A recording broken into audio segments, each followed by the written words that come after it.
Hello, नमस्कार। B to B यानी back to books with Shivani Khare में आपका स्वागत है, वेलकम है। आज मैं आपके लिए एक हाल ही में प्रकाशित हुई चर्चा में छाई हुई किताब को लेकर आई हूँ, जिसका टाइटल है बंगाल में भाजपा। यह एक नॉन फिक्शन है जो लेखक की दशकों की रिसर्च सामने लाती है।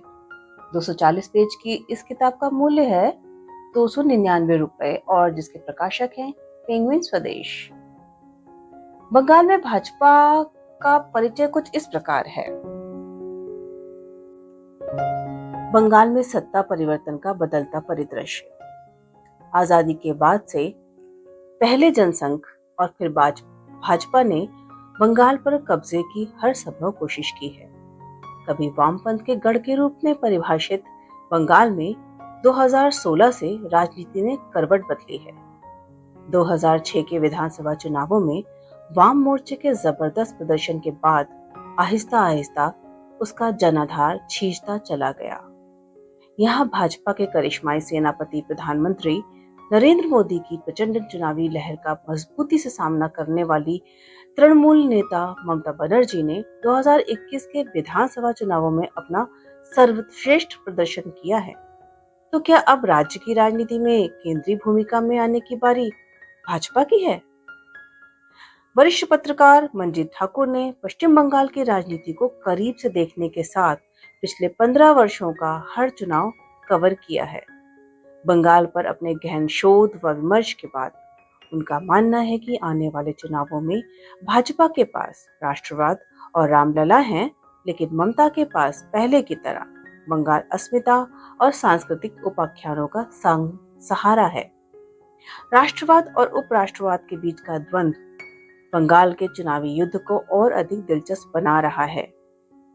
यह पुस्तक बंगाल में भाजपा और संघ परिवार की यात्रा को विस्तार से बताने के साथ साथ पाठकों को आजादी के बाद से अब तक बंगाल की बहुरंगी राजनीति से रूबरू कराती है। आपके लिए इस बार किताब के लेखक और उसके संपादक से हुई बातचीत लेकर आई हूँ, वो भी वीडियो फॉर्म में। देखिए और जरा बताइए कि यह कोशिश आपको कैसी लगी। शूट इस नाचीज ने किया है। जो बंगाल में भाजपा किताब आपने लिखी है मंजीत जी, इसके पीछे का विजन क्या था, क्यों लिखी है किताब आपने? देखिए, जब विधानसभा चुनाव हुए पिछली बार पश्चिम बंगाल में, तो कई लोगों ने ये कहा कि पश्चिम बंगाल भाजपा जीत नहीं पाई। उन लोगों ने ये नहीं देखा कि भारतीय जनता पार्टी वहां 77 सीटें लेकर के आए और उससे पहले सिर्फ 3 विधायक थे उसके, और उससे पहले 2011 में सिर्फ 1 विधायक था। तो 1 से लेकर के 77 तक और 199 सीटों पर भारतीय जनता पार्टी दूसरे स्थान पर थी। तो ऐसे स्टेट में जहां कहा जाता था कि ये लालगढ़ है, यहाँ पे मार्क्सवादी कम्युनिस्ट पार्टी और उसके सहयोगी दलों का वर्चस्व है, वहां पे भारतीय जनता पार्टी का जो विस्तार है वो अपने आप में एक बहुत बड़ी राजनीतिक घटना है। लेकिन इस किताब को लिखने के पीछे का कारण ये है कि मैं ये कहना चाह रहा था कि यहाँ पे भारतीय जनता पार्टी पहली, ऐसा नहीं है कि जीत नहीं रही थी तो उसका अस्तित्व तो नहीं था। 1939 से भारतीय जनता पार्टी तो नहीं थी उस समय, लेकिन संघ का अस्तित्व वहां था। उसके बाद जनसंघ जब स्थापित हुआ तो वो स्थापना करने वाले जो मुखर्जी, श्यामा प्रसाद मुखर्जी थे, वो बंगाल के थे। हिंदुत्व के बीज जो पुष्पित और पल्लवित हुए हैं पूरे देश भर में, उसका बीज वपन जो है वो पश्चिम बंगाल में हुआ है, उसकी कर्मस्थली है। तो वहां पर जो विस्तार हुआ है 7 दशकों में, बड़ा धीरे धीरे हुआ है, लेकिन एक सॉलिड तरीके से। मान गया, बिल्कुल आपकी बात से सहमत होते हुए आगे बढ़ते हैं कि आपने इस किताब का जो उपशीर्षक रखा है वो रखा है वामगढ़ में दक्षिणपंथ की विकास यात्रा। तो अब नहीं लगता है कि क्या वामगढ़, उसको कहना सिर्फ वामगढ़ पश्चिम बंगाल को किस तरह से परिभाषित करता है कि और दक्षिणपंथ किस तरह से डेवलप हो रहा है आपके हिसाब से? देखिए, आप अगर आजादी के ठीक बाद के समय को देखेंगे पश्चिम बंगाल के परिप्रेक्ष्य में सिर्फ, तो वहां पे आपने देखा होगा कि शरणार्थियों का बहुत बड़ा रेला आया था, सैलाब आया था जब पूर्वी पाकिस्तान, भारत का विभाजन हुआ, पूर्वी पाकिस्तान बना। तो आमतौर पर हिंदू शरणार्थी आए थे, मुसलमान तो क्यों आते। लेकिन ऐसी स्थिति में वहां पर जनसंघ की जो दक्षिणपंथी नीतियां थी, उसका विचार और प्रसार होना चाहिए था, लेकिन नहीं हुआ। उसी समय उस इलाके में अनाज की बहुत कमी थी, तो वहां एक फूड मूवमेंट शुरू हुआ और इसकी अगुवाई कर रहा था वाम दल जो है वो कर रहे थे। तो इसकी वजह से वहां पर उस इलाके में जो एक बार वामपंथ सत्ता में आया, 77 में आया, लेकिन जो अराजक दौर था 60 के और 70 के शुरुआती दशक में, उसके बाद जो वाम दल सत्ता में आए और उन्होंने एक मजबूत वहां पे किला बनाया, वो इसलिए कहा गया। आपकी किताब कहती है कि भारतीय जनता पार्टी या जनसंघ ने एक कदम आगे और 2 कदम पीछे की यात्रा की है, हाँ। इसको कैसे जस्टिफाई करेंगे? देखिए, जब जनसंघ की स्थापना हुई तो पहली बार जो इलेक्शंस हुए लोकसभा के, तो जितने देश भर में सीटें आई उसमें से 2 सीटें जो है वो पश्चिम बंगाल से आई। तो मुखर्जी के निधन के बाद पश्चिम बंगाल में भाजपा या जो जनसंघ था उस समय, उसके कदम कमजोर पड़ गए। पूरे देश में भी हुआ, लेकिन उस समय इसलिए गठबंधन करके हो ममता बनर्जी के साथ या बाकी तरीके से हो, लेकिन ये जो है बहुत बढ़िया जस्टिफाई पीछे किया होता आपने। है। एक बात बताइए, जब राम मंदिर जैसा बड़ा आंदोलन, एक राम मंदिर का, भव्य राम मंदिर का निर्माण, उसके बीच आपने एक लेखक रूप में ये साहस कैसे किया कि बंगाल में बेअसर रही राम लहर? नहीं, राम लहर बेअसर रही, मतलब जिस तरह से उत्तर प्रदेश में सरकार बन गई या बाकी जगहों पर राम लहर ने भारतीय जनता पार्टी को 2 सीट से 85 सीट तक ले जाने वाली जो लहर थी, वैसा लहर पश्चिम बंगाल में नहीं रहा। ये इसलिए बेअसर रहा। बाकी कोठारी बंधु जो कार सेवक थे, वो तो ऑब्वियसली आपने किताब में बहुत ढंग से समझाया, कोठारी बंधु समझाया, राम मंदिर आंदोलन में बंगाल की भूमिका समझाई है, लेकिन वही कहीं कहीं इस किताब में आप लगता है कि आप ममता की छाव में आप भी आ गए हैं। तो ममता की छाव का किस्सा क्या है? ममता की छाव इसलिए, ममता बनर्जी बहुत ही सबल सशक्त नेता है, और जिस तरह से ऐसा अजय लगने वाले लालगढ़ को उन्होंने तोड़ा, मतलब ईंट ईंट दरका दिया, कैसे हो सकता था? ममता बनर्जी बहुत सबल नेता है, बहुत ताकतवर नेता है, और जिस तरह से अपनी रणनीति बनाकर, और बहुत आक्रामक नेता है।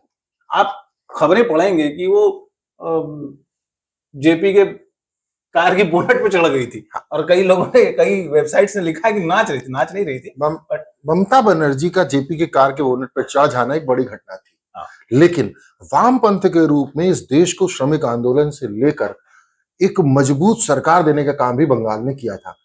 आपकी किताब कहती है कि वाम से अवाम दूर हुई। आपको लगता है कि क्या इससे देश में वाम के खात्मे की भी शुरुआत हुई है? नहीं, खात्मा नहीं कहेंगे, लेकिन अब अगर वामपंथ या वो विचारधारा से विश्वविद्यालयों तक सीमित रह गई है, इसके पीछे रीजन है बंगाल का। मैं आपको कह रहा हूँ कि देखिए, नंदीग्राम और सिंगूर क्या था, असल में किसानों और मजदूरों का आंदोलन था, जो कायदे से वहां के वामपंथी पार्टी को करना चाहिए था, लेकिन वो तृणमूल कांग्रेस ने किया।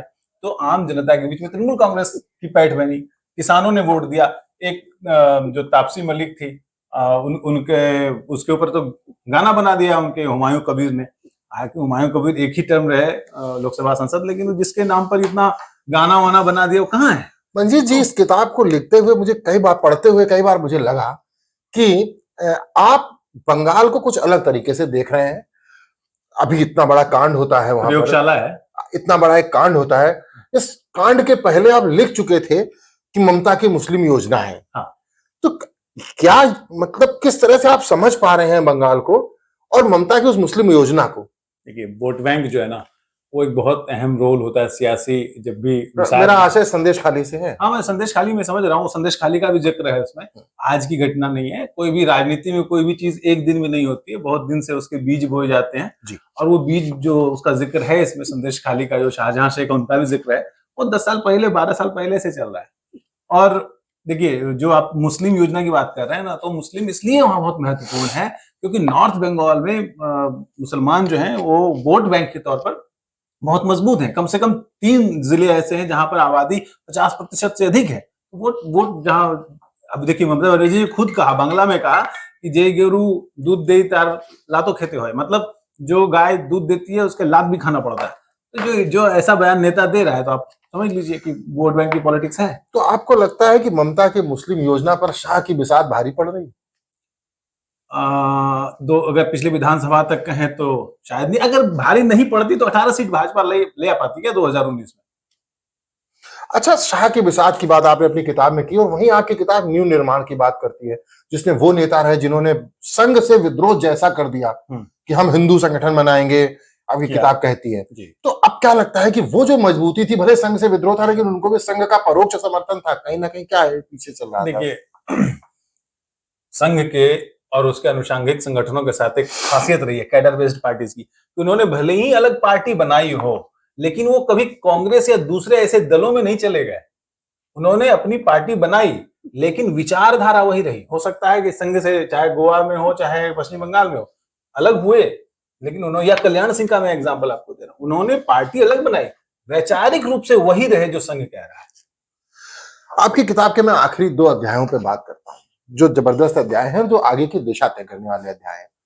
आपकी किताब कहती है कि 21 में हाफ, और इसके बाद उसी को जोड़ती है जड़े जमाने की जुगत से। इसको आम पाठक के लिए कैसे एक्सप्लेन करेंगे, और आपको क्या लगता है कि 21 में वो आधारशिला रखी जा चुकी है जो 26 के लिए है? 21 नहीं, जैसे जैसे इंटरनेट का विस्तार हुआ, जैसे जैसे जियो मैं कंपनी का नाम ले रहा हूं, जैसे जैसे मुफ्त इंटरनेट दिया, वैसे वैसे भाजपा का विस्तार पश्चिम बंगाल में हुआ। वो ये किताब बताती है।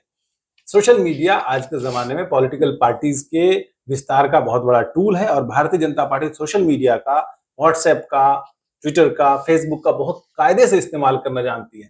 तो इस वजह से आप देखिए ना, आप अपने नेताओं को, राष्ट्रीय नेताओं को किस तरह प्रोजेक्ट करते हैं इंस्टाग्राम पे, सोशल मीडिया, बाकी जो सोशल मीडिया मंच है उस पर, तो ये उसमें बहुत बड़ा रोल। मंजीत जी, मैं आपकी किताब के 2 लाइन पढ़ रहा हूँ। आप लिखते हैं फंसा रहे लगता है कि पात्र भले ही बदल जाए, पर इतिहास के आख्यान में दोहराव सा होता है। लोकतंत्र का सौंदर्य इसी बात में निहित है कि करिश्माई नेतृत्व को भी जनता के दरबार में हाथ बांधकर खड़ा होना पड़ता है। राजनीति गुंजाइश नाम के शब्द के इर्द गिर्द घूमती है और घुमाई जाती है। ये गुंजाइश क्या है 2024 के लोकसभा चुनाव की? गुंजाइश देखिए, अगर आपने किताब पढ़ेंगे तो मेरे किताब की पहली पंक्ति यही है, आप देखिए जाकर। गुंजाइश यही है कि आप मैं 2009 के लोकसभा इलेक्शन की बात कर रहा हूं, जब तृणमूल कांग्रेस के 19 सीटों की बात लाइव में हमने कही थी, तो कई लोगों ने, दिल्ली में न्यूज रूम में बैठे कई लोगों ने मुझसे कहा था कि ऐसा कैसे हो सकता है, वामपंथ को उसके घर में ममता बनर्जी कैसे हराएगी। रोल बदल गया। जहां पे माकपा कभी खड़ी थी, वहां पे आज तृणमूल कांग्रेस खड़ी है, और जहां कभी तृणमूल थी, वहां आज भाजपा खड़ी है। वही कह रहा हूं कि भूमिकाएं बदलती हैं, कहानी वही रहती है, लोग बदल जाते हैं। किसी फिल्म थी जब जब फूल खिले, शशि कपूर थे उसमें, नंदा थी, बाद में उसी कहानी को आमिर खान ने राजा हिंदुस्तानी बनाया, करिश्मा कपूर, समझ गए। और उससे पहले मिथुन चक्रवर्ती ने बनाया था, उसका नाम था प्यार झुकता नहीं। कहानी, हीरो बदल जाते हैं, मूल कहानियां वही रहती है। बहुत बहुत धन्यवाद। तो B2B यानी back to books with Shivani Khare में आज इतना ही।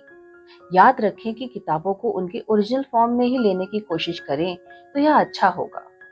प्लीज से नो टू बुक पायरेसी। नमस्कार, जय हिंद।